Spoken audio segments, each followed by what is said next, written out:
পানিহাটিতে প্রকাশ্যে এক তরুণীর সাথে স্থানীয় এক তৃণমূল কাউন্সিলরের হাতাহাতের ভিডিও বিতর্ক তৈরি করে।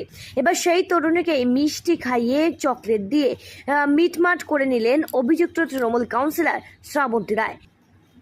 গত সপ্তাহে মঙ্গলবার পানিহাটিতে রাস্তায় যাওয়ার সময় এক তরুণীর সাথে হাতাহাতিতে জড়িয়ে পড়েন পানিহাটি পৌরসভা ২৬ নম্বর ওয়ার্ডের এই কাউন্সিলর শ্রাবন্তী রায়। আর সেই ছবি ভাইরাল হতেই শাসক দলের জনপ্রতিনিধিদের ব্যবহার নিয়ে যেমন প্রশ্ন ওঠে, তেমন কাউন্সিলরের এহেন আচরণ নিয়েও কিন্তু ব্যাপক চর্চা সৃষ্টি হয়। রাস্তায় প্রকাশ্যে দলের কাউন্সিলরের এহেন প্রতিক্রিয়া ভালো চোখে দেখেনি তৃণমূল নেতৃত্ব। আর এরপরেই দলের তরফ থেকে তাকে সতর্ক করা হয় বিষয়টি মিটিয়ে নেওয়ার জন্য।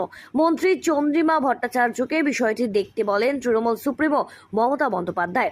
আর এরপরেই পানিহাটি পৌরসভার ২৬ নম্বর ওয়ার্ডের কাউন্সিলর শ্রাবন্তী রায় তিনি তার তৃণমূল কংগ্রেসের পার্টি অফিসে দলের নির্দেশ মেনে তরুণীকে শনিবার পার্টি অফিসে ডেকে পাঠিয়ে তাকে মিষ্টিমুখ করানো হয়। নিজেদের মধ্যে সমস্ত কথাবার্তা বলে গন্ডগোল মিটিয়ে নেওয়া হয়। একে অপরকে ক্যাডবেরি খাইয়ে নিজেদের সম্পর্ক আরও সুন্দর করে এমনটাই অঙ্গীকারবদ্ধ হয় তারা এদের মুখোমুখি হতে। ব্যুরো রিপোর্ট, সঠিক বার্তা।